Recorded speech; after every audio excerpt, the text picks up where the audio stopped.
The mafia boss found her, begging outside his club, and whispered, "Marry me, little one." The wind off Lake Michigan did not just blow, it bit. It had teeth, sharp and jagged, tearing through the thin layers of fabric Valentina Ruiz had wrapped around her trembling frame. Chicago in January was a death sentence for the unprepared, and Valentina was less than unprepared. She was erased. She stood in the shadows of the alleyway adjacent to Club Umbra, pressing her spine against the rough brick wall as if the stone could offer warmth. It could not. Her feet were bare. She had lost her shoes 3 blocks back when a group of intoxicated men had chased her from her previous resting spot under the L train tracks. Now, her toes were numb, turning a terrifying shade of bluish-white against the dirty slush of the sidewalk. Music thrummed through the brick against her back. It was a deep, rhythmic bass, the heartbeat of the city's underworld. Inside, there was heat. Inside, there was liquor that cost more than she had earned in her entire life. Inside, there were people who belonged somewhere. Valentina wrapped her arms around herself, her teeth chattering with a violence that made her jaw ache. She did not beg often. She tried to stay invisible. But tonight, the cold was a living thing, and it was killing her. She needed enough for a cup of coffee, just to sit inside a 24-hour diner for 30 minutes, just to feel her fingers again. The heavy steel door of the club's private exit swung open. A blast of warm, scented air hit the alley, smelling of expensive cologne and cigar smoke. Valentina flinched, shrinking back into the darkness, her instinct to flee warring with her frozen limbs. 3 men stepped out. 2 were large, their movements heavy with the weight of concealed weapons. They scanned the alley with practiced paranoia. The 3rd man walked between them. He was tall, dressed in a charcoal wool coat that fit his broad shoulders with architectural precision. He did not look around with paranoia. He looked around with ownership.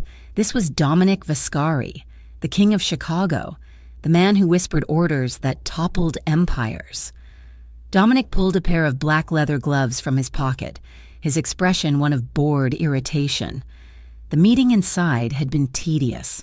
The Greeks were asking for too much territory, and he was growing tired of the endless negotiation. He wanted silence.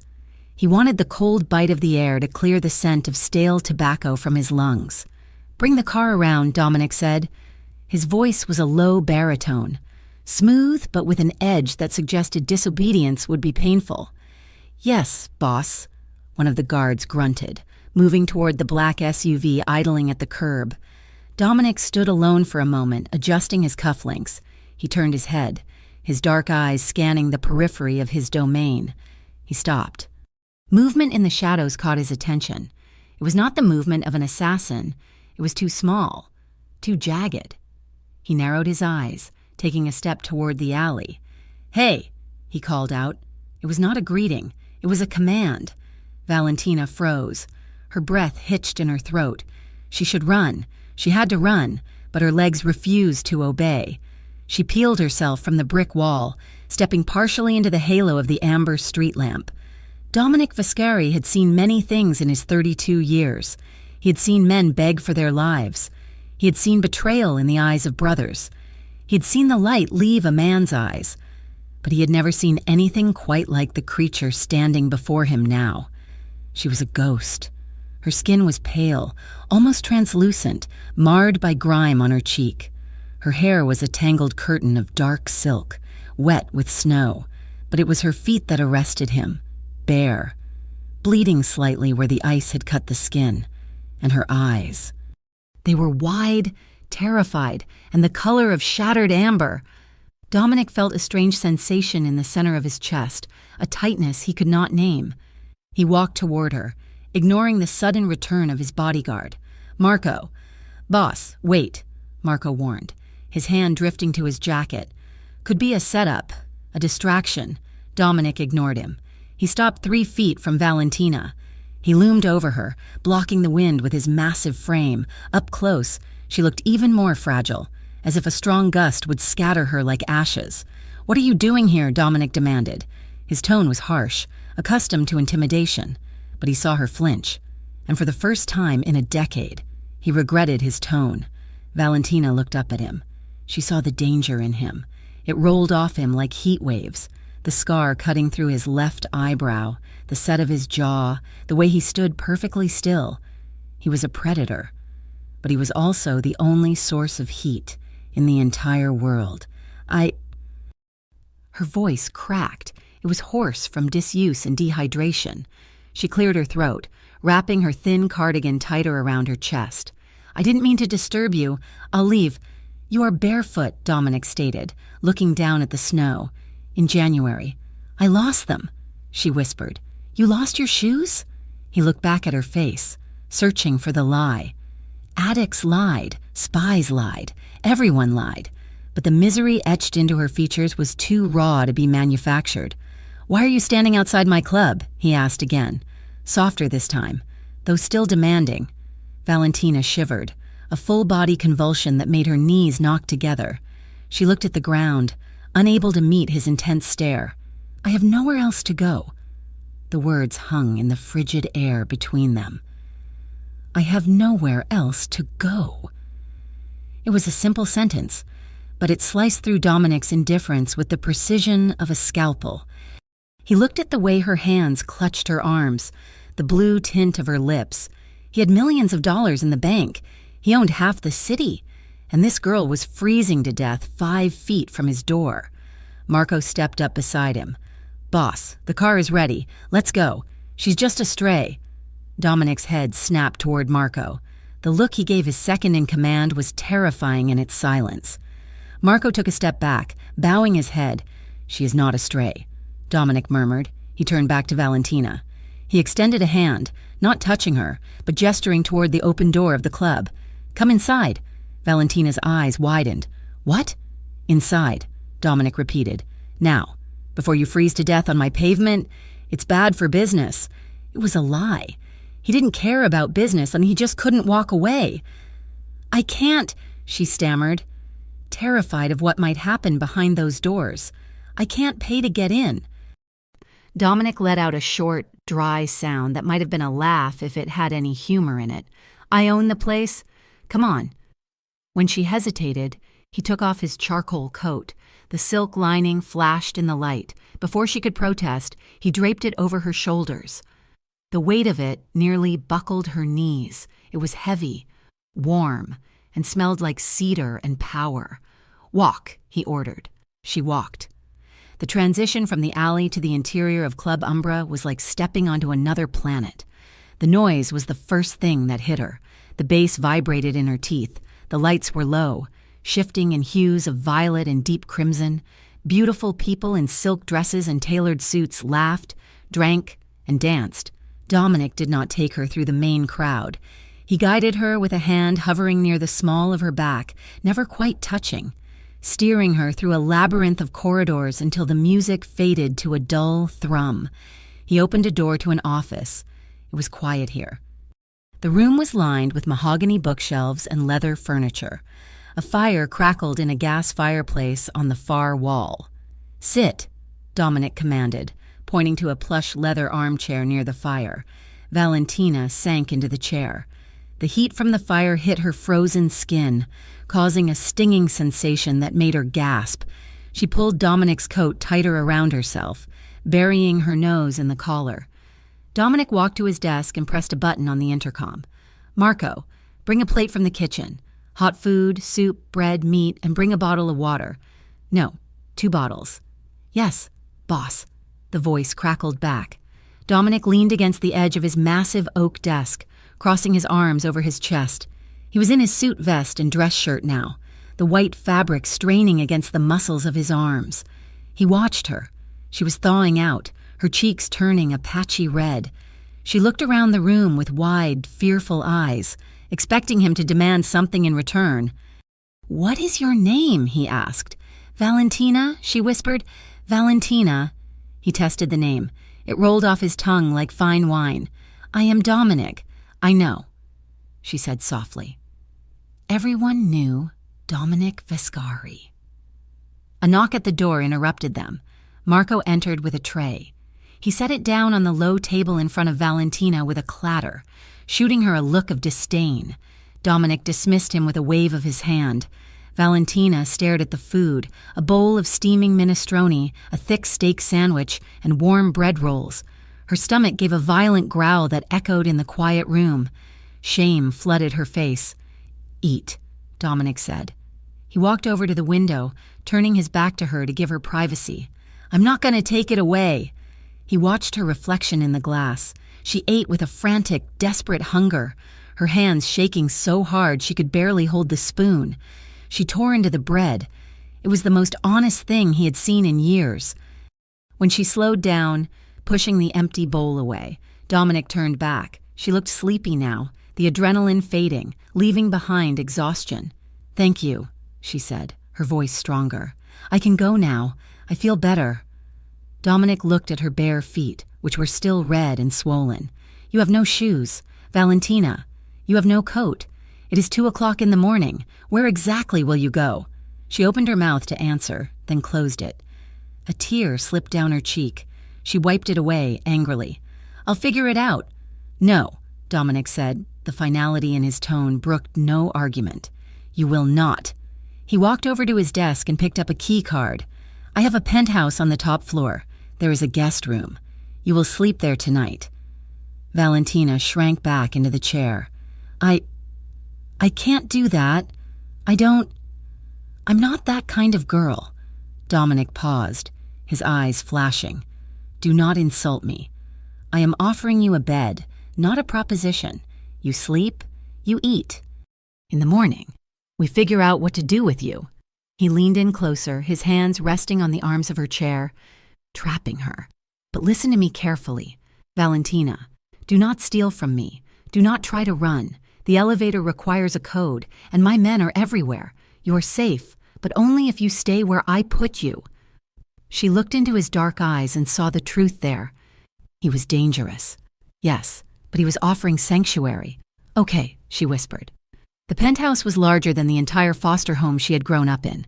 The floors were marble, the walls glass, revealing the glittering skyline of Chicago.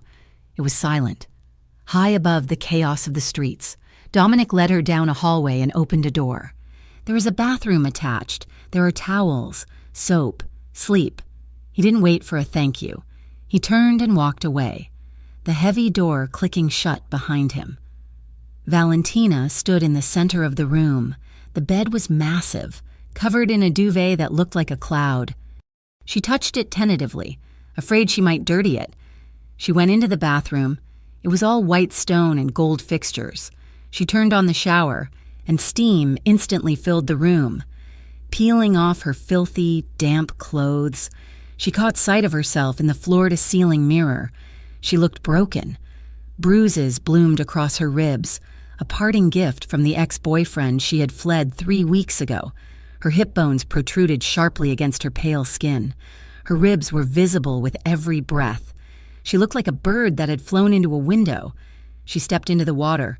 It was hot, scaldingly hot. She let it run over her head, washing away the grime of the alley, the slush of the street, the feeling of hands grabbing at her. She scrubbed her skin until it was pink and raw.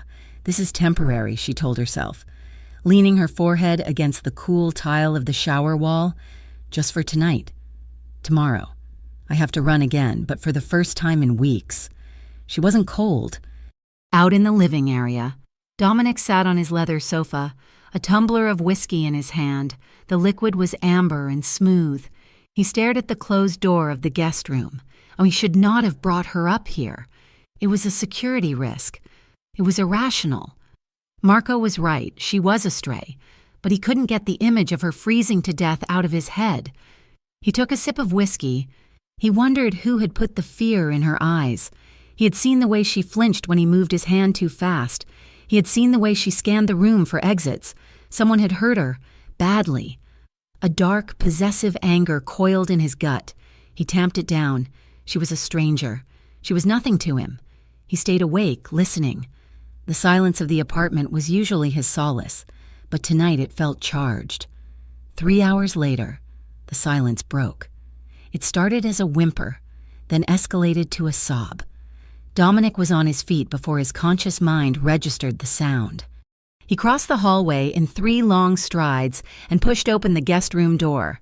Valentina was thrashing in the bed, tangled in the high thread count sheets. She was crying out, words that made no sense. Pleas for someone to stop. "No, please, no," she moaned, her head tossing from side to side. Dominic approached the bed. He knew better than to grab someone in the throes of a night terror. He sat on the edge of the mattress, the bed dipping under his weight. "Valentina," he said, his voice low and steady, a commanding rumble. She gasped, her eyes flying open, but she wasn't seeing him. She was seeing a ghost from her past. She scrambled backward, pressing herself against the headboard, her knees drawn to her chest. "Shh," Dominic whispered. He held his hands up, palms open, showing he held no weapon. "You are safe. You are in Chicago. You are in my home. No one is here but me." She stared at him, her chest heaving. The terror began to recede, replaced by the crushing weight of reality. She looked around the dark room, then at the man sitting at the foot of the bed. The monster everyone feared was sitting there in his dress shirt, his tie undone, looking at her with an expression that was almost gentle. "I'm sorry," she choked out, wiping her face. "I had a nightmare. I'm sorry I woke you." "Don't apologize for your dreams," Dominic said. "They cannot hurt you here." He stayed there. He did not reach for her. He did not try to hush her with physical contact. He just sat there, a solid, immovable anchor in the storm of her panic. He began to talk, his voice a low drone in the darkness. He talked about the snow outside. He talked about the heating system in the building, mundane things, grounding things, slowly. The tension left her shoulders. Her breathing slowed to a rhythmic match of his own. "Go back to sleep," he murmured. "I will sit here until you do." "You don't have to," she whispered, her eyelids heavy. "I know." She fell asleep 10 minutes later. Dominic waited another 20 minutes to be sure. Then he stood, silent as a shadow, and left the room, leaving the door cracked open just an inch. Morning sunlight hit the floor-to-ceiling windows of the penthouse, bathing the space in a blinding white light. Dominic was already dressed, nursing his third espresso of the morning. When Valentina emerged from the hallway, she was wearing one of his T-shirts she must have found in the closet. It hung to her knees, swallowing her whole. She looked cleaner, softer but still wary. "Good morning," Dominic said, not looking up from the tablet where he was reading the overnight reports. "Good morning," she replied, standing awkwardly by the kitchen island. I should go. Thank you for everything, truly." Dominic set the tablet down. He looked at her. He saw the bruises more clearly in the daylight. He saw the way her hands trembled slightly on the marble countertop. "Marco has laid out breakfast," Dominic said, gesturing to the spread of fruit, pastries, and eggs. "Eat. I really need to leave," Valentina insisted, though her eyes lingered on the food. "I can't impose anymore." Dominic stood up. He walked around the island until he was standing in front of her. He was a giant compared to her. "You have no money," he listed, ticking the points off on his fingers. "You have no coat. You have no shoes. You have no home." "I'll manage," she said, lifting her chin defiantly. Dominic felt a flicker of admiration. She had spirit. "I spoke to my staff," Dominic said, ignoring her protest. "You can work in the kitchen, chopping vegetables, washing dishes. It is not glamorous, but it pays, and it comes with a room." Valentina stared at him. "Why? Why what? Why would you do that? You don't know me." Dominic looked at her, really looked at her. He thought about the feeling in his chest when he saw her shivering in the alley. He thought about the fierce protectiveness that had surged when she cried in her sleep. "I need a dishwasher." He lied smoothly. "And I don't like wasting potential." "I'll only stay a few days," she said, trying to set boundaries with a man who owned the city. "Just until I get on my feet." Dominic picked up his coffee cup, bringing it to his lips to hide the slight curve of a smile. He turned back to the window, looking out at the frozen city below. "We'll see," he said. The kitchen of Club Umbra operated with the frenetic energy of a war room. It was a symphony of clattering pans, hissing steam, and the sharp, rhythmic thud of knives against cutting boards. The air was thick with the scent of garlic. roasting meats and reduced balsamic vinegar. In the center of this chaos, Valentina Ruiz made herself as small as possible. She stood at a stainless steel prep station in the far corner, peeling potatoes with a meticulous, quiet focus. She wore a white apron that was 2 sizes too big, wrapped twice around her waist, her hands, now scrubbed clean of the alley's grime, worked steadily. She kept her head down. She spoke only when spoken to, usually just a nod or a soft yes. Sir, to the head chef, a boisterous man named Luca who seemed baffled by her presence but terrified to question it. Dominic Viscari had given the order, and in this building, Dominic's word was not just law, it was scripture. For 3 days, Valentina had worked until her back ached and her fingers pruned from the water, trying to earn the food she ate and the soft bed she slept in upstairs. She wanted to be useful. If she was useful, maybe she wouldn't be discarded. But she was never truly alone. She would feel the change in the room's atmosphere before she saw him. The chatter among the line cooks would die down. The dishwasher would stop humming his tune, the air would grow heavier, charged with static. Dominic would appear in the doorway. He never came fully into the kitchen. He simply leaned against the frame, his arms crossed over his chest, his Italian suit immaculate against the industrial grime of the workspace. He did not speak to the staff. He watched her. His gaze was physical. Valentina could feel it tracking the movement of her hands, the curve of her neck as she bent over the sink, the way she tucked a stray lock of hair behind her ear. It was intense, unreadable, and relentless. When she would finally work up the courage to glance at him, his expression remained impassive, dark eyes burning with a quiet calculation that made her heart hammer against her ribs. He was dissecting her, layer by layer, searching for something she was sure she did not have. Late on the 4th night, after the club had closed and the kitchen was silent, Valentina retreated to the penthouse. The elevator ride was always a source of anxiety, the smooth ascent feeling like she was rising too high above the world she belonged in. She entered the guest room, her sanctuary. It was silent and cool. She changed into the oversized t-shirt she had been washing in the sink every night, then crawled into the massive bed. She did not lock the door. It was an hour later when the handle turned. Valentina was awake instantly, her body tense, but she did not scream. She lay perfectly still, feigning sleep, her breathing shallow. Dominic stepped into the room. He moved with the silent grace of a predator, his footsteps absorbed by the thick carpet. He did not approach the bed. He stopped just inside the threshold. "You left it unlocked," he said into the darkness. His voice was low, a rumble of rough velvet. Valentina sat up slowly, pulling the duvet up to her chin. The city lights from the window cast long, fractured shadows across the room. Dominic stood in the gloom, a silhouette of broad shoulders and stillness. "I know," she whispered. "Why?" Dominic asked. He took a step closer. "You are a woman running from something, a woman who flinches when a hand is raised too quickly. Yet you sleep in the home of a crime boss with your door unlocked. Is it stupidity, Valentina, or is it trust?" Valentina looked at him. The fear was there. Certainly, he was a man who commanded violence like a conductor commanded an orchestra. But beneath the fear, there was a strange, illogical sense of safety she had not felt in years. "The lock is on the inside," she said softly. "If I lock it, you can't get in. But if I lock it, I'm trapping myself inside, too. I don't like being trapped." Dominic processed this. He walked to the chair in the corner and sat down, the leather creaking under his weight. "Who trapped you before?" She stiffened. "No one." "Liar," he said, without heat. "You have bruises on your ribs that are turning yellow. You have a scar on your collarbone. You look over your shoulder every time a door opens. Tell me his name." "It doesn't matter," Valentina deflected, picking at a loose thread on the duvet. "He's in the past. I left." "You ran," Dominic corrected. "There is a difference. Leaving is a choice. Running is a necessity." "I am working," she said, changing the subject desperately. "Luca said I am getting faster at the prep work.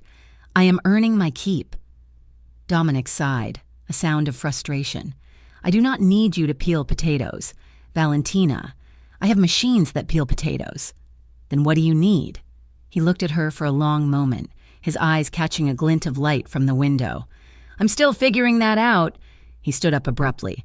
Sleep, and lock the door. I have men in this building who are not as disciplined as I am.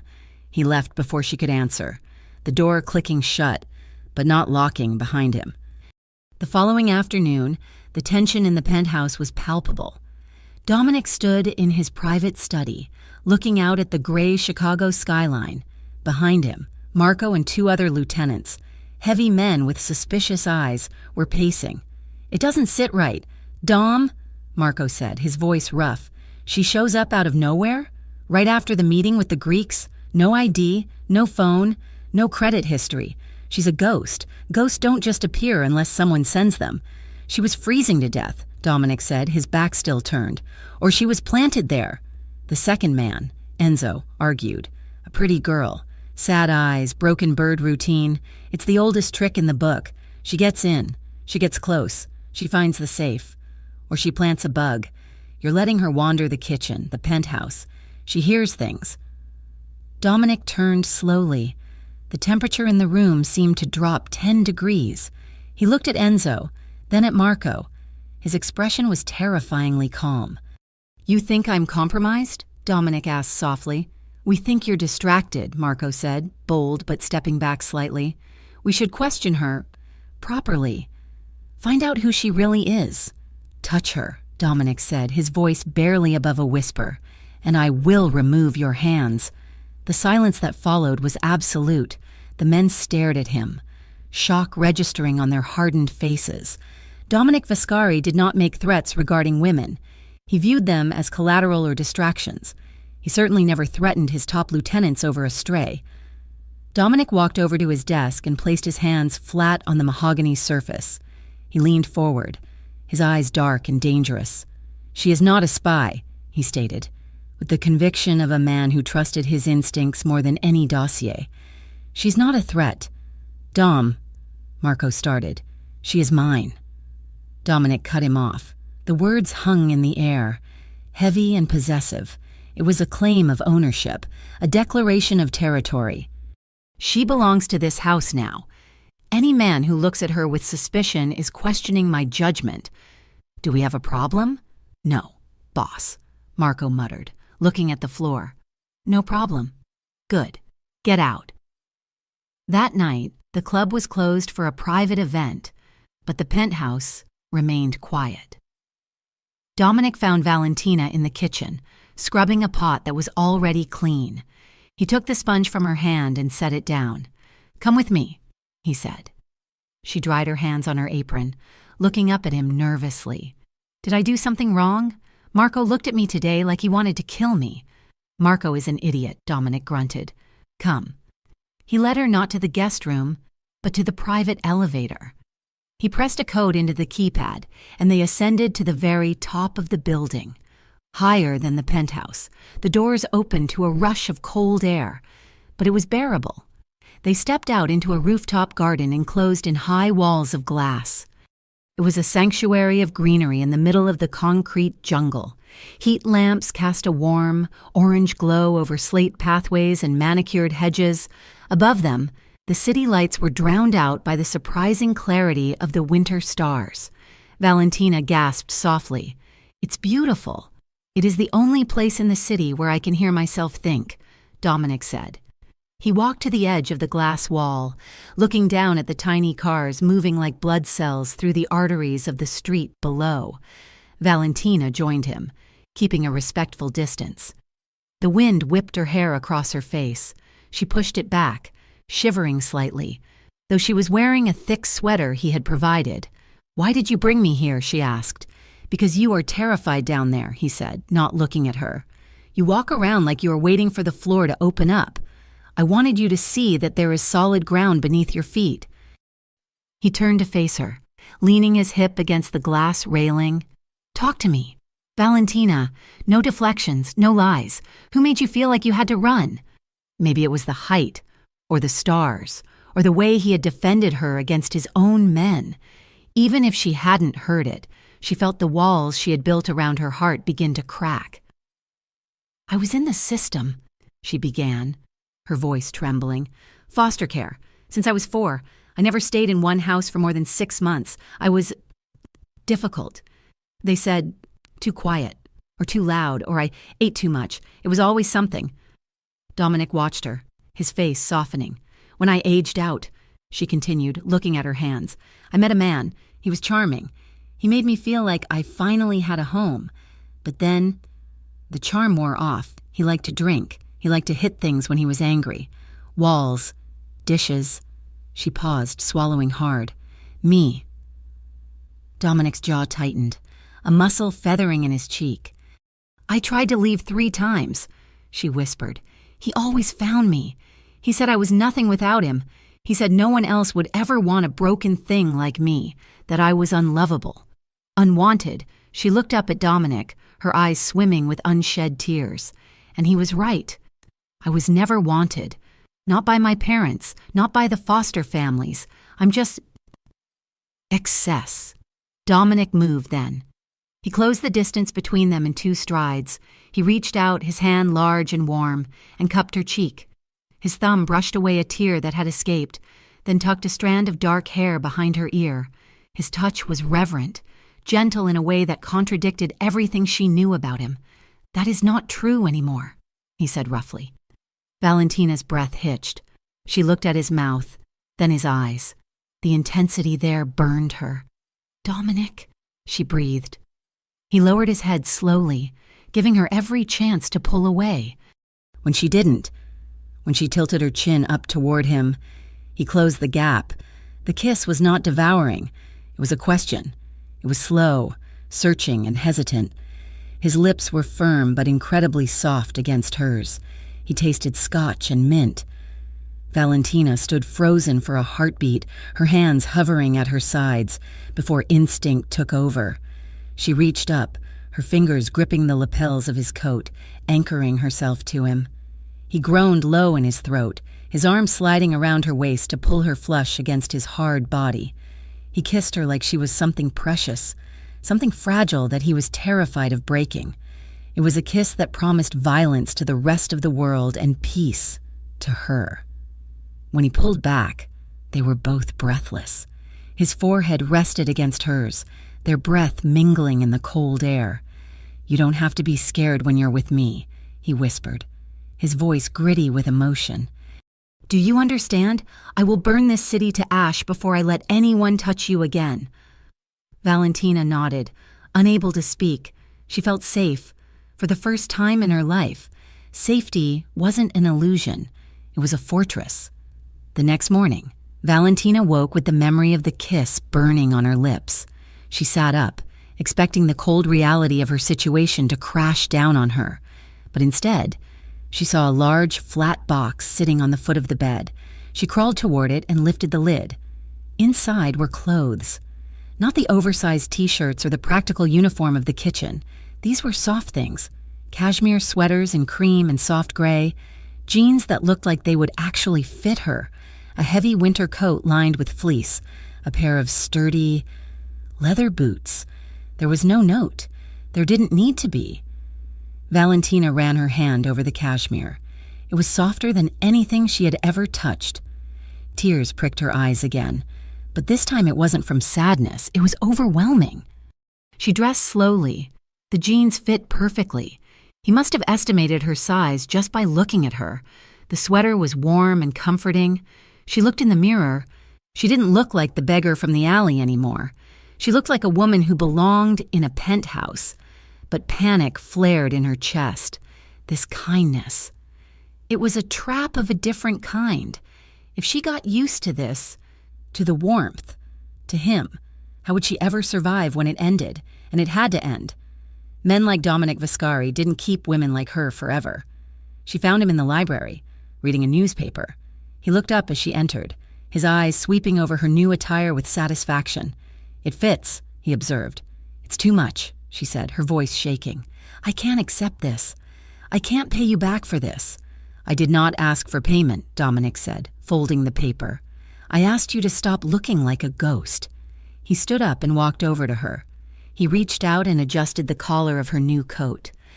"I have to go to the warehouse district today. You will stay here. I can go for a walk," she suggested.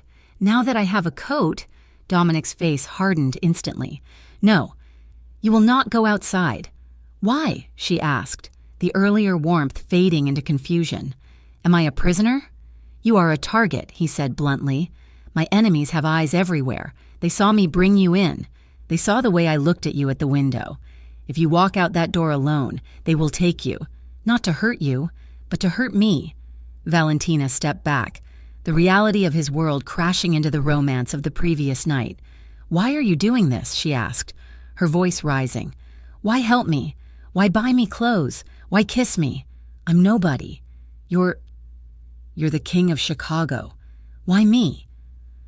Dominic looked at her, his expression filled with a complex, tortured darkness. He looked like a man carrying the weight of 1,000 sins. "Because I have hurt people my whole life," he said quietly. "I have destroyed businesses. I have broken families. I have ended my life. My hands are stained with things that will never wash off." He took a step closer, towering over her, his presence encompassing her entire world. "And maybe," he whispered, reaching out to touch her cheek again, "maybe I don't want to hurt you. Maybe saving you is the only way I can save whatever is left of my soul." Valentina looked at him. Seeing the man beneath the monster, she saw the desperation in him, the need for redemption that mirrored her own need for safety. "Okay," she whispered, "I'll stay." "Good," Dominic said. He kissed her forehead, a chaste, possessive seal. "I will be back." He turned and walked out the door, leaving her standing in the quiet luxury of his home, wrapped in his clothes, protected by his name, and utterly terrified of the love that was beginning to take root in the dangerous soil of their lives. The dress was midnight blue silk, fluid and heavy, sliding over Valentina's skin like cool water. It had been delivered an hour ago by a team of stylists who worked with the efficiency of a pit crew, transforming the girl from the alley into a weapon of elegance. Standing before the full-length mirror in the guest suite, Valentina hardly recognized herself. The bruises on her ribs were hidden beneath the fabric, and makeup had concealed the shadows under her eyes. Her dark hair fell in soft, deliberate waves down her back. She looked expensive. She looked like she belonged in a world of gold and blood, but inside, she was shaking.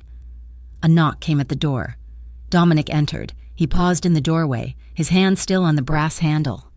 He was dressed in a black tuxedo, tailored to perfection, emphasizing the width of his shoulders and the dangerous stillness that always surrounded him. His eyes swept over her, starting at her heels and moving slowly up to her eyes. The air in the room seemed to thicken, charged with a sudden, electric tension. He did not smile. Dominic Viscari rarely smiled. Instead, his expression was one of dark, possessive satisfaction. "You look breathtaking," he said, his voice low and rough. Valentina smoothed the silk over her hips nervously. "I feel like I'm wearing a costume, like a child playing dress-up." Dominic closed the door and walked toward her. "You are not a child, Valentina, and tonight you are not playing. Tonight you are by my side. You are the queen of the board." "I don't know how to be a queen," she whispered, looking down. He reached out, hooking a finger under her chin and tilting her face up until she was forced to meet his gaze. "You just sit there. You look beautiful. And you let me worry about the rest." The descent into Club Umbra was different this time. She did not sneak in through the back. She walked through the main floor, Dominic's hand firmly placed on the small of her back, a branding iron of heat through the silk. The music was a pounding rhythm that vibrated in her chest. The air smelled of expensive perfume, sweat, and ambition. As they moved through the crowd, the sea of bodies parted. Men in suits nodded respectfully. Women stared with envy and curiosity. Valentina kept her head high, drawing strength from the solid presence beside her. They reached the VIP booth, a semicircular enclosure of black velvet raised above the dance floor. It was the throne room of the club. Several men were already seated there, Captains, associates, business partners. Their conversation died instantly as Dominic entered. Dominic sat, pulling Valentina down beside him. He did not introduce her. He simply poured a glass of champagne and placed it in her hand. Vescari. A man across the table nodded. He was older, with a face like tanned leather and eyes that missed nothing. This was Salvatore Rossi, a high-ranking associate from the East Coast families. "We did not know you were bringing a guest." Salvatore's gaze lingered on Valentina. Heavy and assessing, it was the look of a man estimating the value of a racehorse. "And who might this be? I haven't seen her on the circuit." Valentina froze, her grip on the champagne flute tightening. She waited for Dominic to dismiss her, to call her an employee, a charity case. Dominic leaned back, draping his arm along the back of the booth behind Valentina's shoulders. The movement was casual, but the message was clear. He stared at Salvatore with a cold, unblinking intensity. "This is Valentina," Dominic said. "Valentina," Salvatore repeated, testing the name. "A lovely name. Does she have a last name? A family?"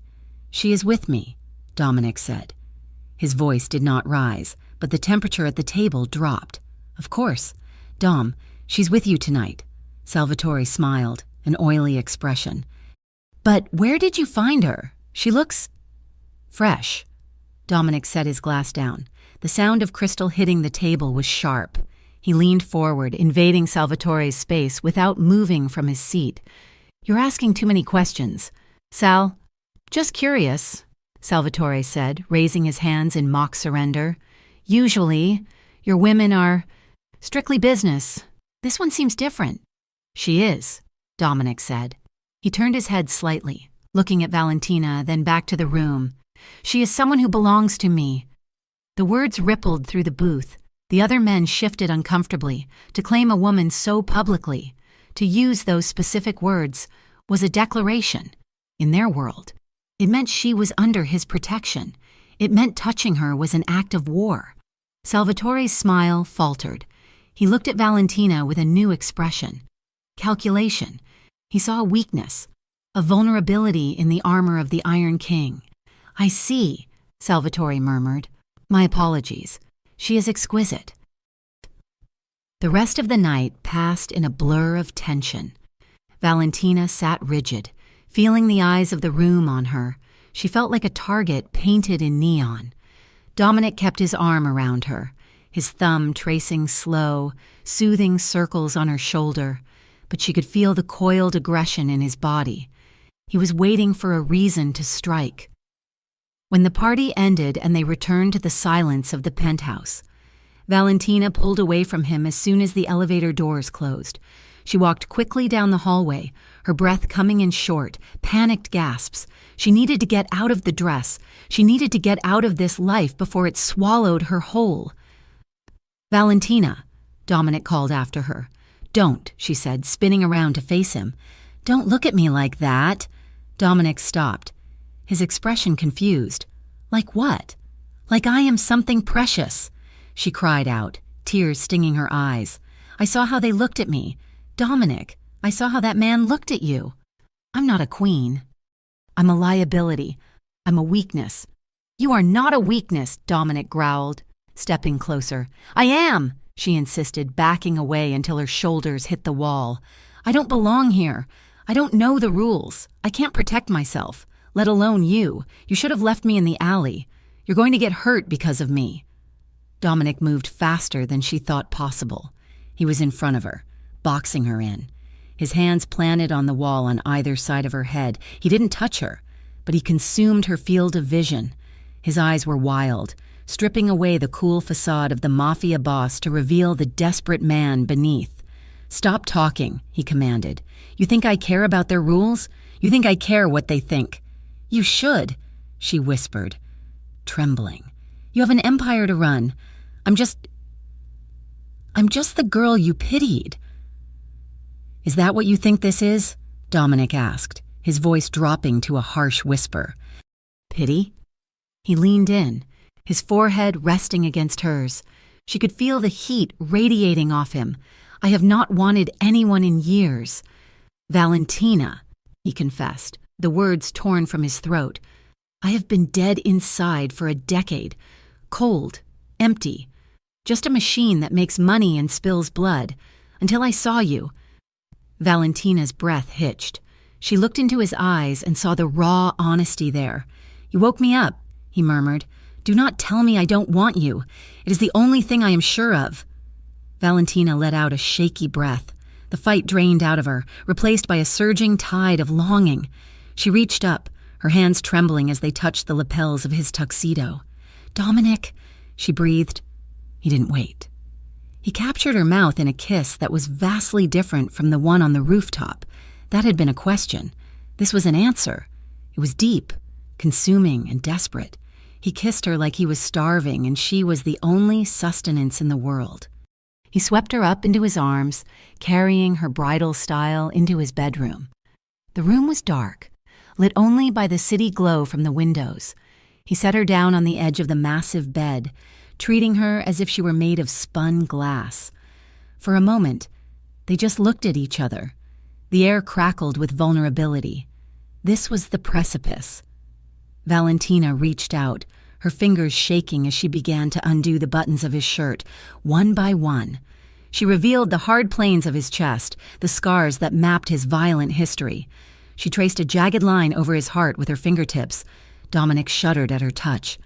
He caught her hand, pressing a kiss to her palm. "I am not a good man, Valentina." "I know," she whispered. "Be good to me." "I will," he vowed, his voice thick with emotion. "I swear it. I will never hurt you." He undressed her slowly, reverently. When the silk dress fell away, she instinctively tried to cover herself, ashamed of her bruises, her thinness. Dominic gently pulled her hands away. He looked at her body not with lust, but with worship. He kissed the fading bruise on her hip. He kissed the scar on her shoulder. He reclaimed every inch of her skin that had known pain, replacing the memory of violence with the warmth of his adoration.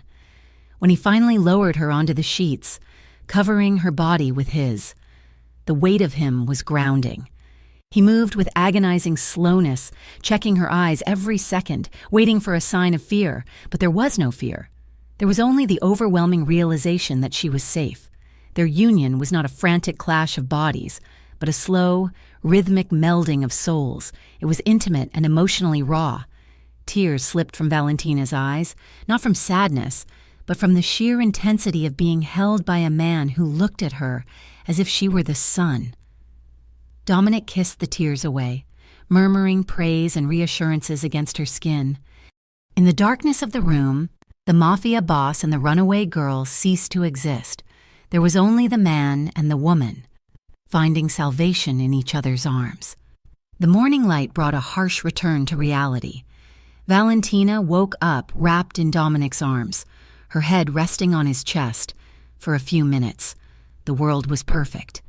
Then, a sharp knock on the bedroom door shattered the peace. Dominic tensed instantly. He carefully extricated himself from Valentina, pulling on a robe. He opened the door a crack. Marco stood there, his face pale and grave. "Boss, we have a problem." Dominic stepped into the hallway, closing the door behind him. "What is it?" "The Greeks," Marco said quietly, "and the Russo family. They were talking after the party last night. Word is out. They saw you with the girl. They saw the way you looked at her." "So?" Dominic demanded. "So, they are calling her your Achilles heel," Marco said. "We intercepted a call an hour ago. Russo is planning to snatch her. They think if they have her, they can force you to concede the South Side territories." Dominic felt the blood drain from his face. The nightmare scenario. He had painted a target on her back just by loving her. He walked back into the bedroom. Valentina was sitting up, the sheet pulled around her, looking at him with sleepy, confused eyes. "What's wrong?" she asked. Sensing the shift in his energy, Dominic sat on the edge of the bed. He took her hands in his. His grip was tight, almost painful. "Valentina, you need to listen to me." She nodded, fear spiking in her chest. "People saw us last night. Dangerous people. They know you are important to me." He paused, his jaw working. "They plan to take you," Valentina gasped, her hand flying to her mouth. "I told you. I told you I was a liability. I have to leave. If I leave, you're safe. No! Dominic's voice cracked like a whip. If you leave, you are dead. They will find you. They will use you to get to me. And when they are done... He couldn't finish the sentence. The thought made bile rise in his throat. Then what do we do? She cried. Dominic looked at her. He saw the terror in her eyes, and it mirrored his own. He had to lock this down. He had to make her untouchable. Marry me, he said. The room went silent. Valentina stared at him, her mouth slightly open. What? Marry me, Dominic repeated, his voice gaining strength. Today. Now. Dominic, you're panicking, she said, shaking her head. You don't want to marry me. We've known each other for a week. This is crazy. It is necessary, he argued, his business mind taking over the panic. If you are my wife, you have full legal immunity. You are next of kin. You have access to every account, every safe house. But more importantly, in our world, a wife is different from a girlfriend. To touch a boss's wife is a death sentence that brings down the wrath of the entire commission. Even Russo wouldn't dare cross that line without facing war from every family in the city. So it's a strategy, Valentina said, her voice small. A business deal. Dominic looked at her, and the mask slipped. No, it is the only way I can breathe. If I lose you, Valentina, I will not survive it. He wasn't talking about his business. He was talking about his life. Valentina saw the raw, naked fear in his eyes. The king of Chicago was begging her to let him save her, because saving her meant saving himself. She looked at his hand holding hers. She thought about the cold alley. She thought about the way he had washed her scars with kisses the night before. Okay, she whispered. Yes. An hour later, they stood in the private chapel located on the grounds of Dominic's estate. It was a small, stone building, cold and smelling of old incense. A terrified priest, roused from his bed, stood at the altar. Marco and Enzo stood by the doors, hands on their weapons, acting as witnesses. There was no white dress. Valentina wore a simple cream dress she had found in the closet. Dominic wore a black suit. The ceremony was short. There were no flowery vows, no music. Just the quiet, hurried murmuring of Latin prayers and the heavy weight of impending danger. Do you... Dominic, take Valentina. I do, Dominic said, his voice resonating off the stone walls. Do you? Valentina. She looked up at him. His face was severe, his eyes dark and stormy, but his hand, holding hers, was trembling slightly. I do, she said softly. I now pronounce you man and wife. Dominic turned to her. He didn't smile. He reached out, cupping her face with both hands. He kissed her with a trembling urgency, a seal on a pact that was written in blood and desperation.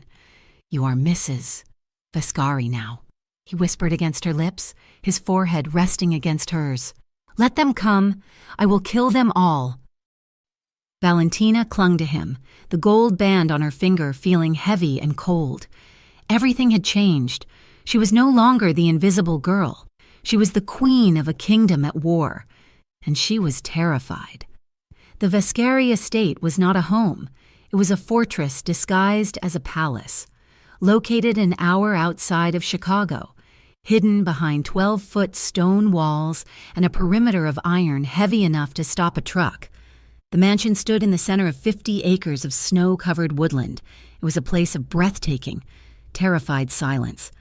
Valentina watched the iron gates close behind the armored SUV with a heavy thud that reverberated in her chest. She twisted the gold band on her finger, the metal still feeling foreign and heavy. She was Mrs. Vescari now, a wife, a target, a queen in a castle she had never asked for. Dominic sat beside her, his hand resting possessively on her knee. He had been silent during the drive, his eyes scanning the tree line with the habitual paranoia of a man who knew exactly how many people wanted him dead. This is where we live now, Dominic said as the car pulled up to the massive oak front doors. The city is too open, too many windows. Here, I control everything. He led her inside. The foyer was cavernous, with marble floors that echoed under their feet and a crystal chandelier that looked like frozen tears suspended in the air. It was beautiful, but cold. Dominic stopped in the center of the hall. He turned to her, reaching into his jacket pocket. He pulled out a heavy ring of keys and a black key card. He pressed them into her palm, closing her fingers over them. "This grants you access to everything," he said, his voice solemn. "The accounts, the safe rooms, the gates. You are my wife. There are no locked doors for you here. Valentina." She looked at the keys, feeling the weight of the trust he was placing in her. "But listen to me," he continued, his gaze hardening, staring deep into her eyes. "I give you my world. I give you my name. But the one thing I cannot survive is betrayal. Do not lie to me. Do not hide things from me. We are one entity now. If you break, I break." "I won't," she whispered, terrified by the intensity of his vow. "I promise." For the first few weeks, the fear of the outside world was eclipsed by the intensity of their private one. They existed in a bubble of newfound intimacy. Dominic, usually a creature of darkness and violence, unraveled in the safety of the mansion. Mornings became a ritual of slow, languid awakening. Valentina would wake to find the sun filtering through the heavy velvet drapes, casting long beams across the silk sheets. Dominic would already be awake, watching her, his dark hair mussed, the hard lines of his face softened by sleep. He would pull her close, his skin warm against hers, murmuring things in Italian that she didn't understand but felt in her marrow. They spent their evenings in the grand dining room, eating meals prepared by a private chef, but often ignoring the food to talk. Dominic was hungry for her history, for the small details of her life that she had deemed insignificant. He wanted to know her favorite color, the books she read, the dreams she had buried. One evening, as a storm rattled the window panes, Dominic stood up from the table and extended his hand. Without a word, he pulled her into a slow dance. There was no music, only the sound of the wind and the crackling of the fire in the hearth. He held her firmly, his hand splayed across her lower back, guiding her through the steps. She rested her head on his chest, listening to the steady, powerful thrum of his heart. "You're happy?" he asked, his chin resting on the top of her head. "I am safe," she answered, "and I am with you." "That is not the same thing as being happy," he murmured, tightening his hold. "It is enough for me," she said, and she meant it. But the bubble was fragile. It started with a phone. Dominic had given her a new, encrypted device, claiming it was for her safety. She was scrolling through a news feed one afternoon in the sunroom when a message popped up. It was from an unknown number. "He is not who you think he is. Ask him about the docks in 2015. Ask him about my brother. He butchered him like an animal. Leave before it is too late. You are sleeping with the devil." Valentina dropped the phone as if it had burned her. She stared at the screen, her heart hammering a frantic rhythm against her ribs. He butchered him. She knew Dominic was a criminal. She knew he was dangerous. But knowing it in the abstract was different from reading the accusation of a grieving sibling. That evening, the doubts began to take root. She watched him differently. When he took a business call in the hallway, she didn't see the husband who brushed her hair. She saw the dawn. His voice dropped an octave, becoming a jagged thing of ice and steel. "Burn it down," she heard him say, his face devoid of emotion. "I do not care who is inside. If they do not pay, they do not operate. Burn it." He hung up and turned around, his face instantly shifting back to a mask of calm when he saw her, but the transition terrified her. It was too smooth, too practiced. "Is everything all right?" he asked, reaching out to touch her arm. Valentina flinched. It was a microscopic movement, but Dominic saw it. His hand froze in midair, then slowly dropped to his side. "What is it?" he asked, his voice cooling. "Nothing," she lied, her heart racing. "Just a chill." Dominic stared at her for a long moment, his eyes searching for the truth, before nodding once and walking away. The next day, Valentina found Marco in the garage, polishing one of the armored sedans. Marco had always treated her with a mix of suspicion and begrudging respect, but he was the only one who knew Dominic as well as she was beginning to. "Marco," she started, wrapping her cardigan tighter around herself. Has he ever been in love before? Marco stopped polishing. He stood up slowly, wiping his hands on a rag. His expression shut down completely. Mrs. Viscari, he said, his tone formal and warning. Dom is a private man. I know, she pressed. But there are rumors. People say things. Was there someone else? Someone he lost? Marco walked over to her, invading her personal space just enough to be intimidating. Listen to me. Dominic has given you the world. He burned bridges to marry you. Do not go digging in the graveyard of his past. There are ghosts there that you do not want to wake up. What happened to her? Valentina whispered. She died, Marco said bluntly, because she was in the game. You are not in the game. Stay out of it. He turned his back on her, ending the conversation. But the seed was planted, and it was growing fast. Valentina couldn't stop thinking about it. She died. Was that why Dominic was so protective?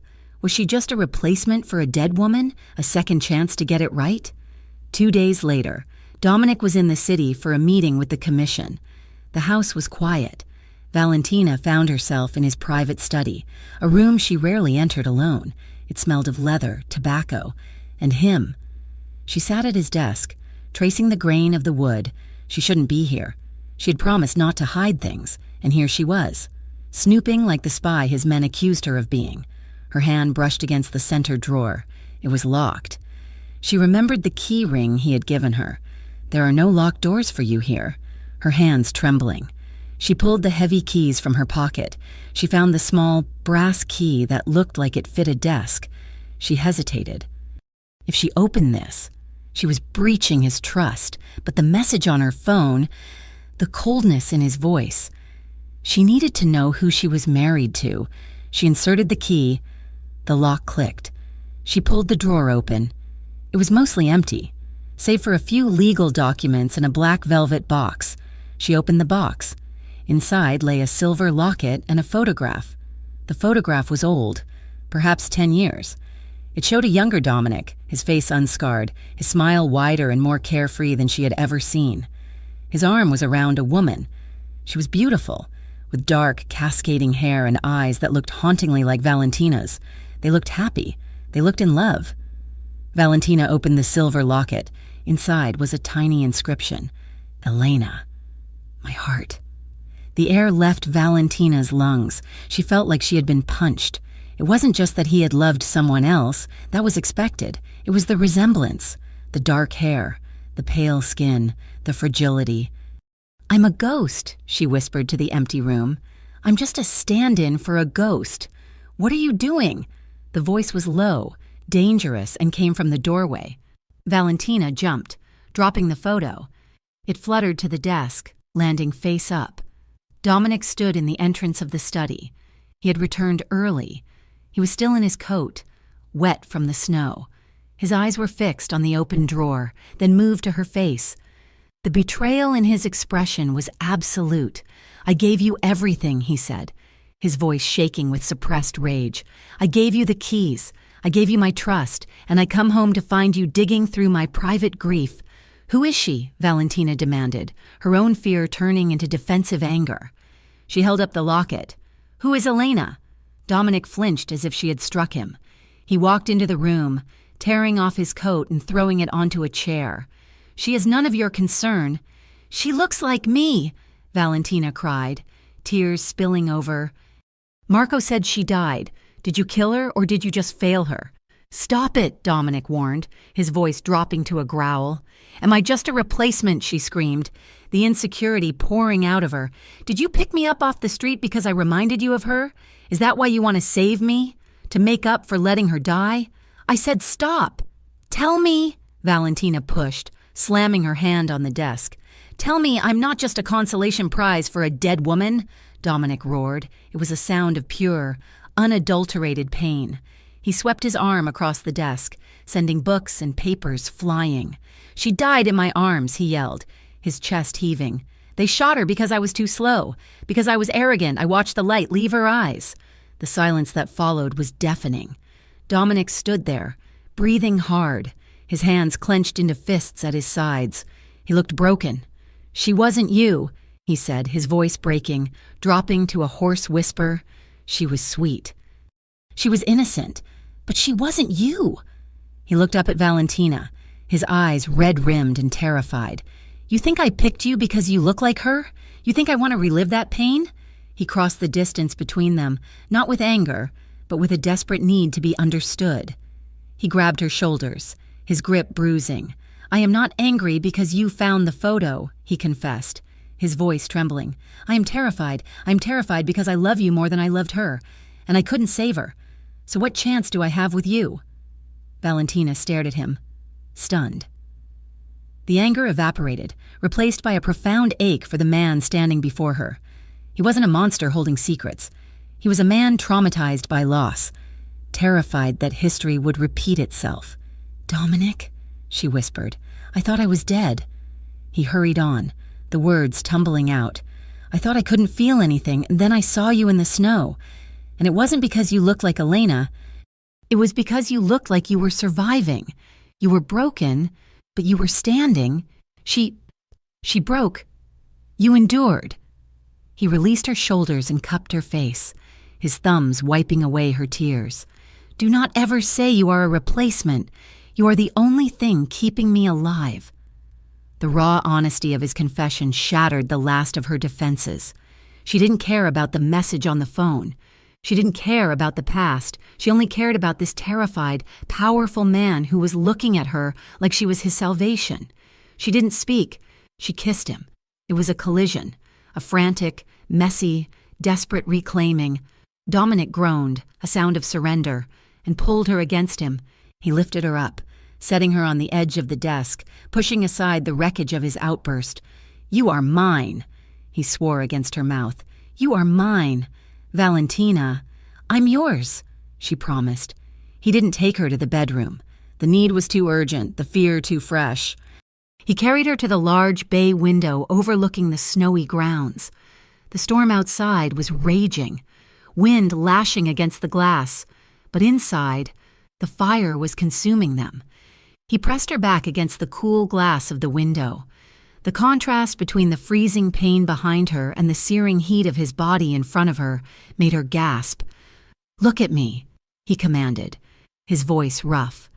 She looked. His eyes were black with desire, stripping her bare. I need you to know, he murmured, his hands running down her sides, gripping her waist with possessive strength. I need you to feel it. You are not a ghost. You are flesh and blood and mine. He kissed the hollow of her throat, his hands moving with a feverish intensity, memorizing the shape of her. He undressed her with trembling fingers, not out of clumsiness, but out of an overwhelming surplus of emotion. When his skin met hers, it felt like coming home after a long war. The encounter was wordless and passionate. It was a conversation of bodies, a frantic reassurance that they were both still there, both still alive. Dominic moved with a heavy, rhythmic desperation, driving the doubts out of her mind with every touch. He buried his face in the crook of her neck, his breathing ragged, his hands tangling in her hair as if he were drowning and she was the only air. Valentina clung to him, her nails digging into the muscles of his back. She matched his intensity, proving to him that she wasn't fragile, that she wouldn't break like the girl in the locket. When the storm finally broke, leaving them breathless and entangled against the window, Dominic rested his forehead against hers. His eyes were closed, his eyelashes wet. You're not her, he whispered again, the words a prayer into the space between them. You are Valentina, and I will burn the world before I let them take you. Valentina stroked the hair at the nape of his neck, listening to the wind howl outside. She believed him. But as she looked out the window, past his shoulder, into the dark tree line of the estate, a shiver of unease ran down her spine. The walls were high, the gates were locked, but she knew now that the ghosts were already inside, and the message on her phone was a warning that the war wasn't just coming. It was already here. The winter sun hung low and pale over the Vescari estate, casting long, skeletal shadows across the snow-covered grounds. It had been 3 weeks since the wedding, 3 weeks of living inside a golden cage that felt more like a sanctuary than a prison. Valentina sat in the back of the armored black sedan, watching the heavy iron gates rumble open. She had insisted on visiting the local parish to donate winter coats, a small act of normalcy that Dominic had reluctantly agreed to, provided she took 4 guards and an armored convoy. The lead car passed through the limestone pillars. Her car followed. The world exploded. It was not a sound. It was a physical blow. A concussive wave of heat and pressure slammed into the side of the sedan, lifting the heavy armored vehicle onto 2 wheels before it crashed back down with a bone-jarring thud. The windows, reinforced to withstand sniper fire, spider-webbed into a million opaque diamonds but did not shatter. Valentina was thrown against the door, her shoulder taking the brunt of the impact. A high-pitched ringing screamed in her ears, drowning out the shouting of the driver. Smoke, thick and smelling of sulfur and burning rubber, instantly swallowed the vehicle. "Stay down, Mrs. Vescari! Stay down!" the driver roared, climbing into the back seat to shield her body with his own. Valentina curled into a ball on the floorboard, her hands over her head, trembling violently. Through the haze of the ringing in her ears, she could hear the pop, pop, pop of gunfire. Small arms fire. The gate security was engaging. Then, silence. The door was ripped open. Valentina screamed, scrambling backward, but it was not an assassin who reached for her. It was Dominic. He looked possessed. His face was pale, his eyes wide and wild, stripped of all human reason. He had been in the house, had heard the blast, and had run out into the smoke without a weapon or a coat. "Valentina!" He roared her name, grabbing her arms and hauling her out of the smoking car. He dragged her away from the wreckage, his hands frantically patting down her arms, her legs, her face, checking for blood, for shrapnel, for anything broken. "I'm okay," she stammered, though she couldn't hear her own voice. "I'm okay, Dominic." He didn't seem to hear her. He pulled her against his chest, burying his face in her hair. His grip so tight it threatened to crack her ribs. He was shaking. The man who stood like a statue in the face of death was shaking uncontrollably. "They missed!" Marco shouted, running up to them, his face streaked with soot. It was a remote detonation. They mistimed it by 2 seconds. If they had hit the fuel tank... Dominic looked up. The look on his face stopped Marco mid-sentence. It was a look of absolute, frozen annihilation. "Get her inside," Dominic whispered. The softness of his voice was more terrifying than a scream.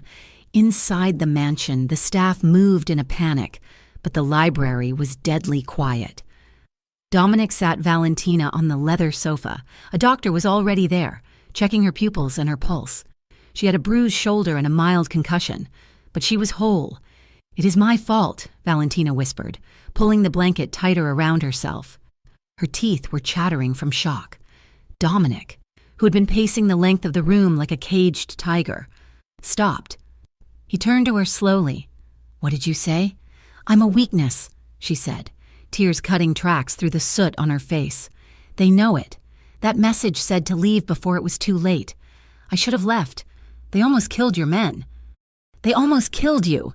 Dominic crossed the room in 2 strides. He knelt before her, grabbing her face between his hands. His eyes were dark voids, consuming her. "Do not ever say that," he hissed. "You are not the weakness. You are the reason I am still breathing. But they—" He silenced her with a kiss. It was not gentle. It tasted of smoke and terror and adrenaline. It was a desperate assertion of life in the face of death. When he pulled back, his forehead rested against hers. "I will kill them," he promised. The words were flat, devoid of emotion. "I will kill the man who built the bomb. I will kill the man who paid for it. I will kill the man who drove the car. I will burn their entire world until there is nothing left but ash."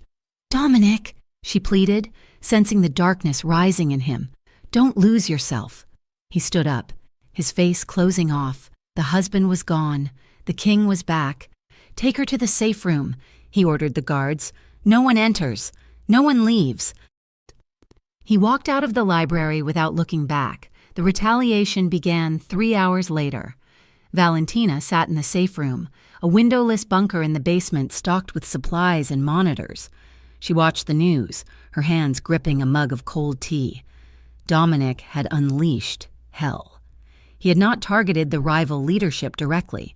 He had targeted their infrastructure. A warehouse in the South Side, known for moving contraband, was engulfed in flames.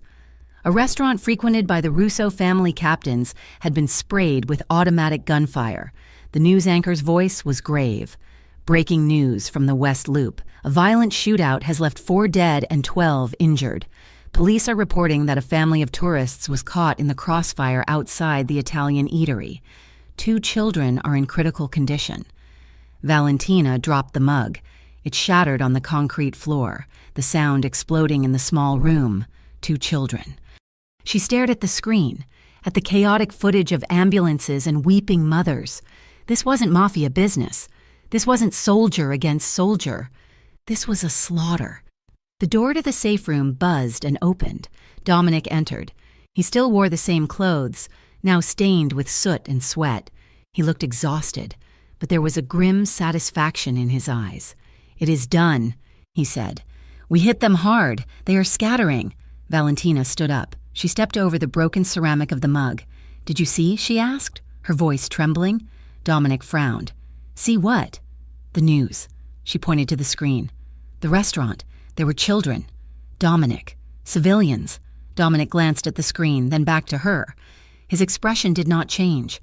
"War has casualties. Valentina, they planted a bomb at my front gate. They tried to take my wife." "So you killed children?" she screamed. The sound of her voice echoed off the steel walls. Dominic flinched. "I did not pull the trigger," he defended, his voice rising. "My men returned fire. It was chaos. This is what happens when you wake the wolf." "No," she said, shaking her head, backing away from him. "No, this isn't a wolf. This is a monster. You promised me. You said you wanted to stop hurting people. You said you didn't want to be this man. I am being the man I need to be to keep you alive," Dominic roared, slamming his hand against the steel wall. "Do you think I care about the world? I care about you. I would burn this entire city to the ground to keep a scratch off your skin." "That's not love," Valentina yelled back, crying now. "That is possession. That is madness. If you become this, if you become a butcher, then you are just like the men who hurt me. You are just like the man who put those bruises on my ribs." Dominic froze. The color drained from his face. He looked as if she had stabbed him in the chest. "Do not compare me to him," he whispered. "Then stop acting like him," she pleaded. "Call it off, Dominic. Stop the violence. Please." "I cannot," he said, his voice hard and final. "If I stop now, they will think I am weak. They will come for you again. I have to finish it." He turned and walked out, locking the heavy steel door behind him. Valentina sank to the floor, surrounded by the shards of the broken mug. She realized then that the safety he offered came at a price she could not pay. The blood of those children was on his hands, and by extension, on hers. She looked at the wedding ring. It felt like a shackle. She couldn't stay. If she stayed, she would watch him lose his soul completely, and she would lose hers along with him. 2 hours later, the shift change occurred. The guard at the door was replaced by a young man named Leo. Leo had been a busboy at Club Umbra. Valentina had helped him once when he dropped a tray of expensive champagne, taking the blame herself so Dominic wouldn't fire him. He had never forgotten it. When Leo opened the door to bring her dinner, Valentina was waiting. "Leo," she said, her voice urgent, "I need your help." "Mrs. Vascari, I can't," Leo said, looking terrified. "The boss said—" "The boss is going to get everyone killed," she interrupted, grabbing his arm. "Leo, please. You saw the news. Innocent people are dying. I have to get out. I have to make it stop. If I'm not here, the target is gone." "He will kill me," Leo whispered. "He won't know," she promised. "There is a supply van leaving for the city in 20 minutes. Just get me to the garage. Please, for the sake of your own family." Leo looked at her, then at the monitor showing the carnage on the news. He made a decision. He gave her a spare maintenance uniform. She pulled it on over her clothes, tucking her hair under a cap. They moved through the service corridors, avoiding the main halls where Dominic's lieutenants were strategizing the next wave of attacks. The garage was chaotic. Men were loading weapons into SUVs. No one looked twice at the small figure carrying a crate of water bottles toward the laundry van. Valentina climbed into the back of the van, hiding behind stacks of dirty linens. The engine roared to life. As the van rolled past the main gates, past the crater where the bomb had gone off, Valentina looked back at the mansion. It stood dark and imposing against the night sky. She pressed her hand to her mouth to stifle a sob.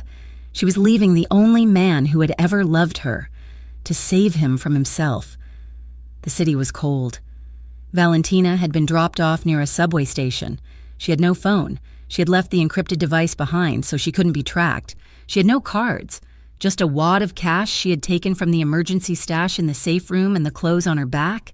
She found a women's shelter on the north side, a grim brick building with barred windows. It was a far cry from the penthouse, but it was anonymous. "Name?" the weary woman at the desk asked. "Elena," Valentina said. It was the first name that came to mind, the name of the ghost she had replaced. Elena Rossi. She was given a cot in a room with 20 other women. The sheets were rough, smelling of bleach and despair. Valentina lay down, curling into a ball.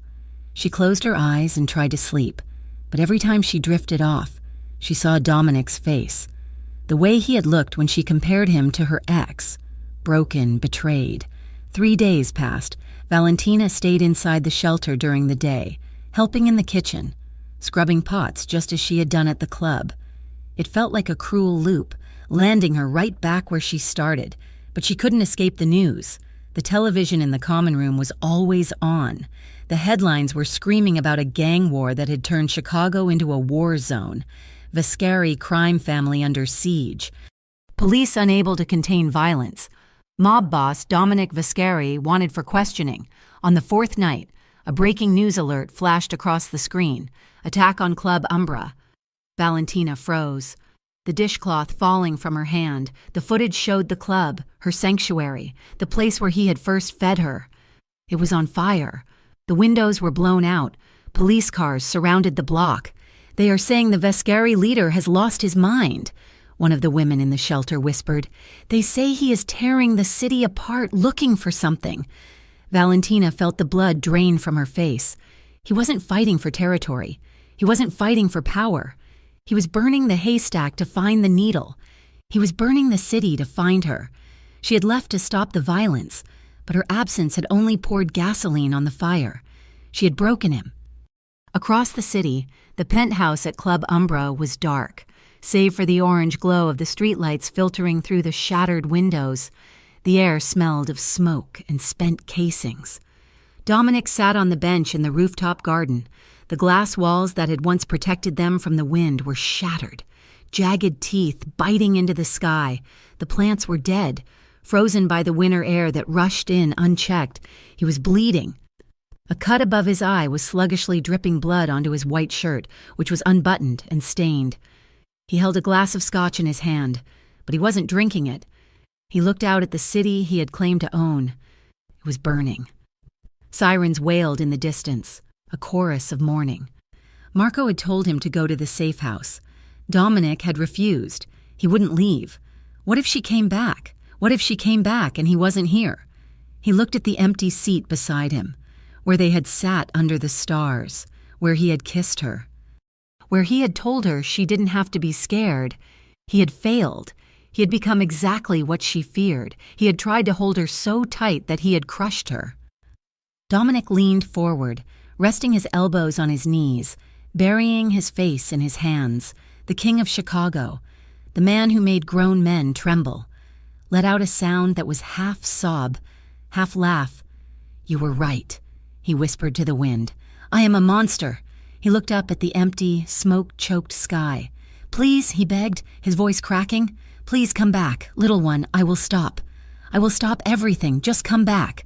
But the only answer was the wail of a siren and the cold, indifferent wind. The elevator shaft hummed with a strained, grinding sound, the only noise in a building that had once been the loudest heartbeat of Chicago's nightlife. Valentina stood alone in the metal box, watching the numbers climb. Her hands were filthy from the subway ride. Her coat was torn, and she was exhausted to the point of collapse, but her heart was beating with a clarity she had never felt before. She had run to save herself. She had run to stop the violence. But in the silence of the shelter, watching the city burn on the news, she had realized the truth. Dominic wasn't burning the city for power. He was burning it because he was grieving. He was a man who had lived in the dark so long that when his only light vanished, he didn't know how to do anything but destroy the shadows that remained. The door slid open to the penthouse. The air hit her first. It was freezing. The floor-to-ceiling windows that had once offered a panoramic view of the skyline were gone, shattered into jagged teeth of glass. The wind whipped through the luxury apartment, carrying snowflakes that settled on the Italian leather furniture and the expensive rugs. It was a ruin, a palace of ice and sorrow. "Dominic," she called out. Her voice was snatched away by the wind. She stepped over the debris, the glass crunching under her boots. She found him on the terrace. He was sitting on a stone bench, his elbows resting on his knees, his head hanging low. He was not wearing a coat. His white dress shirt was unbuttoned at the collar, stained with soot and dried blood. He looked like a statue carved from misery, motionless amidst the swirling snow. Valentina walked toward him slowly. She was afraid, not of him, but of what he had become in her absence.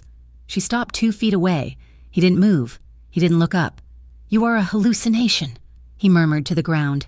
His voice was a wreck, hoarse, cracked, devoid of the commanding timbre she knew. "Go away. I have punished myself enough. I'm not a hallucination," she whispered. Dominic flinched. His head snapped up. When he saw her, the air seemed to leave his lungs. His face was a map of violence. A deep, jagged cut above his left eyebrow was swollen and sluggishly bleeding. His jaw was bruised, but it was his eyes that broke her heart. They were hollowed out, rimmed with red, filled with a haunting mixture of disbelief and agony. "Valentina?" he breathed. He didn't stand. He looked like he didn't have the strength to stand.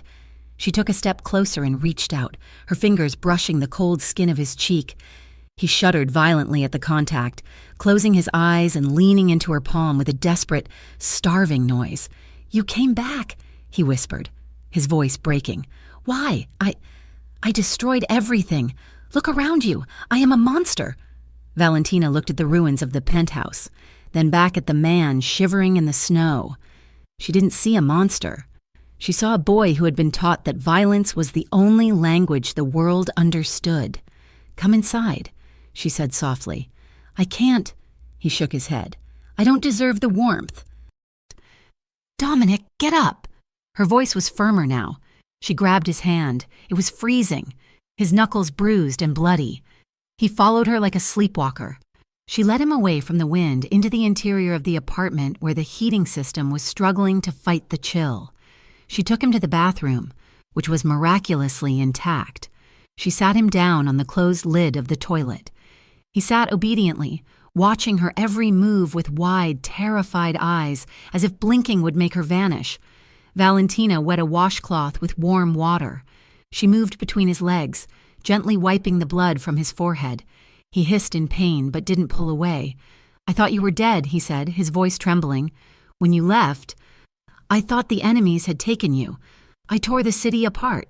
"I know," she said, rinsing the cloth. "I saw the news. I killed people. Valentina," he confessed, the tears finally spilling over, cutting clean tracks through the grime on his face. "I went back to the darkness. I failed you." Valentina dropped the cloth into the sink. She took his face in both of her hands, forcing him to look at her. "You didn't fail me," she said fiercely. "You were scared. You were hurt." "I am a monster," he repeated, the self-hatred heavy in his tone. "No," she corrected him, her thumb stroking his cheekbones. "You are not a monster. You are just a man who forgot how to be loved." Dominic let out a sob that shook his entire frame. He wrapped his arms around her waist, burying his face in her stomach, weeping with the raw, unfiltered grief of a child. Valentina held him, running her fingers through his hair, rocking him gently as he purged the poison of the last week. When the tears subsided, leaving him exhausted and pliable, she led him to the bedroom, the guest room where she had spent her first night. It was the only room with the windows still intact. They lay down on the bed where it all began. They didn't undress completely. The cold was still seeping into the bones of the building. Dominic pulled her against him, his grip frantic, his leg thrown over hers to pin her down, to ensure she couldn't float away. The reunion was slow and aching. There was no rush, no frantic lust. It was a conversation of touch. Valentina kissed the cut on his forehead. She kissed the bruise on his jaw. She kissed the scar on his shoulder. Dominic worshipped her. His hands, usually so sure and dominant, trembled as they traced the line of her spine. He touched her face, her neck, her arms, checking for injuries, checking for reality. "I'm sorry," he whispered against her lips, tasting of salt and regret. "I'm so sorry. I know," she breathed back. "It's over. We're here." When they finally merged, it was an act of healing. It was a reclamation of their souls from the fire. Tears mixed on their cheeks. Every movement was an apology. Every breath was a promise. In the quiet dark of the ruined tower, they stitched each other back together. Morning came with a gray, solemn light. Dominic was awake before her. He was sitting on the edge of the bed, fully dressed in fresh clothes, watching her sleep. When she stirred, he reached out immediately to stroke her hair. "We have to leave," he said quietly. "The police will be here by noon. Marco is holding them off, but he can't do it forever." Valentina sat up, pulling the duvet around her. "Where will we go? To the mansion?" "No," Dominic said. "The mansion is compromised, and I am done with it." He reached for a thick manila folder sitting on the nightstand. He handed it to her. "What is this?" she asked. Opening it, the pages were filled with names, dates, bank account numbers, and shipping routes. It looked like a ledger of crimes. "That," Dominic said, pointing to the file, "is the reason I was so ruthless with the Greeks and the Russo family. You thought I was fighting for territory. I wasn't." Valentina scanned the documents. She saw references to shipping containers, manufacturing plants, and human cargo. Her stomach turned. "This is trafficking," she whispered. "Yes," Dominic said, his face hard. "For 3 years, I have been secretly dismantling the trafficking networks within the Commission. I used the territory wars as a cover to burn down their safe houses and destroy their transport lines. That restaurant I shot up, the basement was a holding cell. We got the women out before the firing started." Valentina looked up at him, shock washing over her. "You were saving them?" "I was trying," he said wearily. "I couldn't tell anyone. Not even Marco knew the full extent. If the Commission knew I was the one sabotaging the trade, they would have killed me years ago. But I couldn't be part of it. Valentina, I have done many bad things. I have sold drugs. I have killed men. But I do not sell people." He took the file from her hands and closed it. "This file goes to the FBI this morning," he said, anonymously. "It contains enough evidence to indict every major boss in Chicago, including the ones who attacked us, including me. If they look hard enough—" "You're turning yourself in?" she asked, panic rising. "No," he said, taking her hand. "I am disappearing. I am leaving life. Valentina.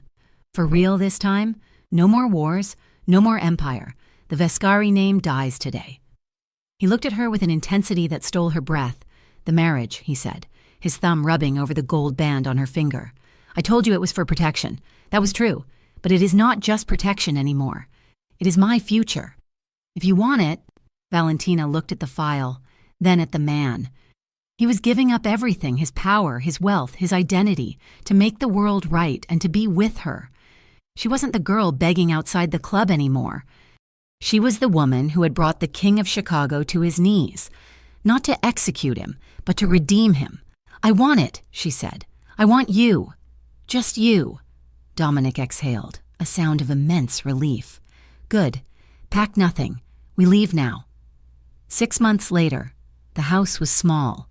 a white clapboard cottage sitting at the end of a long dirt road in the foothills of Montana. It was miles from the nearest neighbor, surrounded by pine trees and the silence of the mountains. There were no bodyguards at the gate because there was no gate. There were no armored cars in the driveway, just a dusty pickup truck. Valentina sat on the front porch swing, a blanket wrapped around her legs, watching the sunset paint the sky in hues of violet and fire. She held a mug of tea, the steam rising in the cool spring air. She heard the screen door creak open behind her. Dominic stepped out. He looked different. The Italian suits were gone, replaced by flannel and denim. The tension that had lived in his shoulders for decades had evaporated. The scar above his eye had faded to a thin white line. He didn't look like a boss anymore, and he looked like a husband. He sat beside her on the swing, his arm naturally coming around her shoulders to pull her close. She leaned into him, the movement as natural as breathing. "The fence is fixed," he said, his voice rumbling against her ear, "and the garden is tilled. You can plant your tomatoes next week." "You hate tomatoes," she smiled, looking up at him. "I hate eating them," he corrected, kissing the top of her head. "I like watching you grow them." They sat in comfortable silence for a long time, watching the stars begin to puncture the twilight. It was a peace they had fought a war to earn. "Dominic?" she asked softly. "Do you miss it?" He didn't ask what she meant. He knew. "I miss the espresso," he admitted dryly. "The coffee out here tastes like mud." Valentina laughed, a light, happy sound that echoed in the quiet valley. But the rest of it, he tightened his arm around her. "No. I wake up every morning and I don't have to check under my car for a bomb. I don't have to wonder who is lying to me. I look at you, and I know I am exactly where I am supposed to be." He turned on the swing, shifting so he could look her in the eye. The love in his gaze was profound, steady, and stripped of all fear. "You saved me, Valentina," he said seriously. "I was drowning in that city. You pulled me out. We saved each other," she whispered, placing her hand on his chest, over his heart. Dominic took her hand and kissed her knuckles, then her wrist, then her palm. "Do you remember the proposal?" she asked quietly. "In the bedroom? When everything was falling apart?" Dominic nodded. "I was terrified. You said you wanted to marry me to protect me." "I lied," he said softly. "I wanted to marry you because I couldn't imagine a world where you didn't belong to me." Valentina smiled, her eyes shining in the starlight. "You really meant it that night?" Dominic leaned in, his forehead resting against hers, his eyes closing as he inhaled the scent of her. Clean air, tea, and home. "I still do," he replied, his voice a rough whisper of devotion. "Marry me, little one, every day." He kissed her then, slow and deep, under the vast open sky of a free world, and as the wind rustled through the pines, it carried no threats, no sirens, no screams. It carried only the promise of a tomorrow that belonged entirely to them. Thank you so much for listening to The Mafia Boss Found Her Begging Outside His Club. I truly hope you enjoyed the journey of Dominic and Valentina as much as I enjoyed writing it for you. It's a story about redemption, the power of vulnerability, and finding home in the most unexpected places. I would love to hear from you. Please comment below and tell me where you are listening from. It is always amazing to see how far these stories travel. Also, let me know what you thought of the ending. Did Dominic's transformation resonate with you? If you enjoyed this story, please consider subscribing to Mafia Romance Stories so you never miss an upload.